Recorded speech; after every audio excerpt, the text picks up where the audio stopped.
सवाल का विश्लेषण करते हैं जो मशहूर गीतकार जावेद अख्तर ने भारत के दारुल उलूम देवबंद को लेकर उठाया है। यह सहारनपुर का वही मदरसा है जहां तालिबान के विदेश मंत्री आमिर खान मुतक्की का शानदार स्वागत हुआ था। ब्लैक एंड व्हाइट में यह खबर हमने दिखाई, जिसके बाद इस पर अलग अलग प्रतिक्रियाएं आने लगी और चारों तरफ इन तस्वीरों की चर्चा होने लगी और हजारों देवबंदी मुसलमानों ने इन तस्वीरों में आपने देखा तालिबान के विदेश मंत्री के काफिले को चारों तरफ से घेर लिया था। और हमने भी कल इस भीड़ का और इस स्वागत का एक ब्लैक एंड व्हाइट विश्लेषण आपके लिए किया था, लेकिन अब जावेद अख्तर ने इससे लेकर क्या लिखा है वो मैं आपको पहले पढ़कर बताती हूं, क्योंकि उन्होंने एक्स पर एक पोस्ट लिखा और लिखा कि मैं अपने सिर को शर्म में झुका रहा हूं जब मैं ये देखता हूं कि किस तरह से सम्मान किया गया है, किस तरह का सम्मान, रिस्पेक्ट एंड रिसेप्शन, यानी किस तरह से आवभगत और सम्मान दिया गया है एक ऐसे व्यक्ति को जो प्रतिनिधित्व करता है विश्व के सबसे खराब आतंकी संगठन ग्रुप तालिबान का। शेम ऑन देवबंद, वो लिखते हैं। हर तरह के आतंकवाद के खिलाफ भाषण देते हैं और इस पर उन्होंने एक पूरी अपनी जो लंबी चौड़ी दुनिया के सबसे खूंखार आतंकवादी समूह तालिबान के प्रतिनिधि को हर तरह के आतंकवादियों के खिलाफ बोलने वाले द्वारा के लिए गए सम्मान और स्वागत देखकर मेरा सिर शर्म से झुक गया। देवबंद को भी शर्म आनी चाहिए और उसने अपने इस्लामिक हीरो का इतना सम्मानपूर्वक स्वागत किया जो उन लोगों में से है जिन्होंने लड़कियों की शिक्षा पर पूरी तरह से प्रतिबंध लगा दिया है।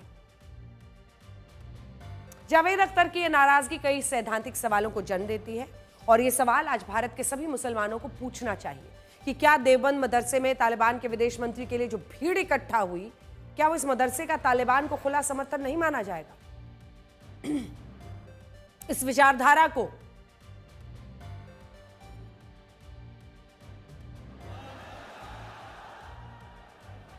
यह बात सही है कि तालिबान के विदेश मंत्री आमिर खान मुतक्की औपचारिक रूप से अनुमति लेकर सहारनपुर के देवबंद मदरसे में पहुंचे थे, लेकिन यह भी सच है कि उन्हें इस मदरसे में जिस तरह का शानदार स्वागत मिला उसकी कल्पना बहुत सारे लोगों ने नहीं की थी।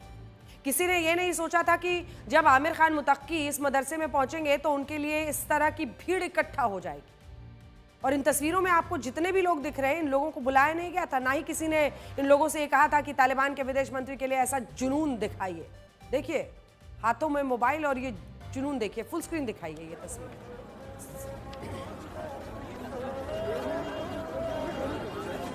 दारुल उलूम देवबंद ने खुद अपनी स्वेच्छा से तालिबान के विदेश मंत्री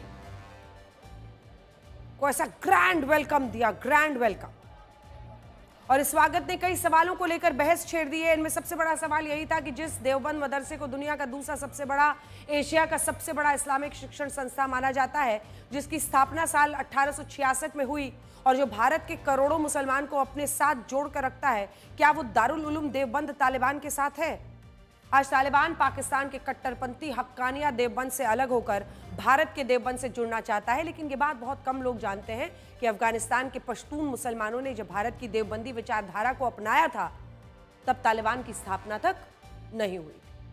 तालिबान पाकिस्तान के हक्कानिया देवबंद से ही निकला और जब पाकिस्तान के साथ उसके मतभेद बढ़े तो उसने भारत के मूल देवबंद की तरफ रुख किया और अब तालिबान भारत के देवबंद को फॉलो करता है। और इस देवबंद में भी तालिबान की जबरदस्त फैन फॉलोइंग को लेकर अब कई बड़े सवाल खड़े हो रहे हैं। बहुत सारे लोग ये भी कह रहे हैं कि अगर भारत सरकार खुद तालिबान के विदेश मंत्री का औपचारिक रूप से अपने देश में स्वागत कर रही है तो फिर दारुल उलूम देवबंद के मदरसे में उनका ये शानदार स्वागत गलत कैसे हो सकता है? लेकिन यहां इन लोगों को ये समझना होगा कि भारत ने तालिबान के साथ कूटनीतिक रिश्तों को स्थापित किया है। हम तालिबान के धार्मिक कट्टरवाद को बिल्कुल समर्थन नहीं देते। आज की परिस्थितियों में तालिबान के साथ भारत का सहयोग कई मायनों में जरूरी है और उसको समझिए। पाकिस्तान इसी वजह से बौखलाया हुआ है। हालत और नौबत ऐसी आ गई कि उसने अफगानिस्तान पर हमला कर दिया। आज जब चीन अफगानिस्तान में चाइना पाकिस्तान इकोनॉमिक कॉरिडोर का विस्तार करना चाहता है और इसे काबुल से जोड़ना चाहता है, तब तालिबान के साथ भारत के कूटनीतिक रिश्तों को बेहतर होना जरूरी है। ऐसा नहीं है कि भारत ने तालिबान के धार्मिक कट्टरवाद को समर्थन दिया है और जो भी लोग इस पर अपनी अपनी रायशुमारी लिख रहे हैं सोशल मीडिया पर, उनको यह खबर ध्यान से देखनी चाहिए। ऐसा नहीं है कि भारत ने तालिबान के धार्मिक कट्टरवाद को समर्थन किया हो। दिल्ली में तालिबान के विदेश मंत्री ने अपनी पहली प्रेस कॉन्फ्रेंस में महिला पत्रकारों को नहीं बुलाया था, लेकिन बाद में अगले एक और प्रेस कॉन्फ्रेंस हुई। इसमें बिना हिजाब, बिना अबाया के महिला पत्रकार पहली पंक्ति में बैठी थी। देखिए तस्वीरें।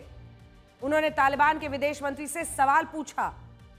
यह है भारत के लोकतंत्र की ताकत। और इसीलिए जिन्होंने अपने आंखों पर पट्टियां बांध रखी हैं, उनको यह वीडियो आज जरूर देखना चाहिए। अन्य देशों में अगर आप देखेंगे तो कई जगहों पर तालिबान के लोग, जो विदेशी पत्रकार हैं, महिला, उनको इंटरव्यू नहीं देते तो कई बार उनको सिर पर हिजाब या कुछ पहनना पड़ता है। लेकिन जब भारत में यह दबाव बना एक दिन की प्रेस कॉन्फ्रेंस के बाद कि अगले दिन प्रेस कॉन्फ्रेंस में महिला पत्रकारों को शामिल होने दिया जाए, तो यह भारत की ही ताकत थी, भारत के लोकतंत्र की ताकत थी कि सामने तालिबान विदेश मंत्री मुत्तकी बैठे थे और महिला पत्रकार पहली कतार में बैठकर सवाल दाग रही थी। खैर,